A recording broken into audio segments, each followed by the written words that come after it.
Hey everyone, welcome back to this video. We're going to be talking about onboarding your clients. Now, onboarding your clients requires a lot more than just adding someone to a business manager, but I want to make sure that when you're doing this, you're doing it correctly so that way you don't run across any issues in the future. There is a way to do this so that you don't run into any problems when it comes to verification or anything like that. So let's get right to it. So what you'll see on your screen here is my business manager. Now on the left side, you see something called business info. Business info is incredibly important. This is where you have to verify your information. Everything from address, tax ID, there's a verification button that it's going to ask you for ID, possibly even articles of association of your business. You want to follow through on this because Facebook wants to see that you're a legitimate business.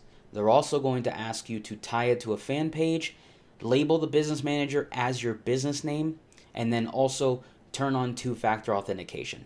By doing that, you automatically, in Facebook's eyes, look like a legitimate business because you're protecting your assets. So let's keep that in mind. Also, on the top left where you see users, under people, you want to make sure that you're adding anyone that you want to have working on your accounts. Keep in mind that you want to give yourself admin access and finance editor access all the way through. For any fan pages that you manage, make sure you're managing the page as an admin.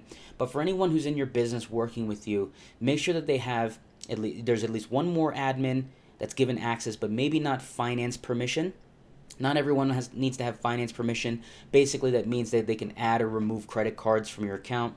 That also means that they can work on accounts and assign credit cards without your permission. So if you add another person as admin, which is highly recommended, maybe you don't give them full finance permission. Also, anyone else you add to your business manager, such as like employees, make sure they have two-factor on. Also, make sure that they are given at least the ad manager position or a partner position, but not admin. Just keep that in mind. When you're adding pages, you want to have your clients accept your request. Here's how you do that. On the add button under pages, you're going to request access to a page. You will request access to your clients' pages, and when you do that, you want to give yourself manage ads permissions. So for example, you could see here, when you click on publish content, by default it automatically gives you the ability to moderate comments, create ads, and view page performance. If you manage page as an admin, well, you have full permission over the page. Not everyone needs that access. At least give yourself the publish content ability, standard access, and you're fine. Remember, you're going to request the page based on the URL of that page, or at least the name. Now, with your ad accounts, another thing you'll do is you'll do it based upon adding yourself as a partner. So, for example, when someone is adding me as a partner, what I do is I have them I request access to it. So I go to request access to an ad account. They send me the account ID.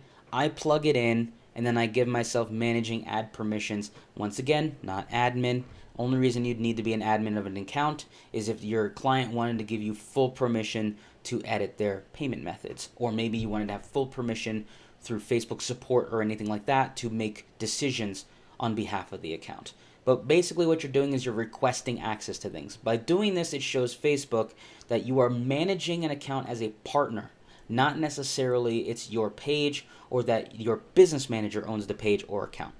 By doing that, it also protects you because if God forbid something happens to the client's account, you can easily remove yourself and then you're good to go.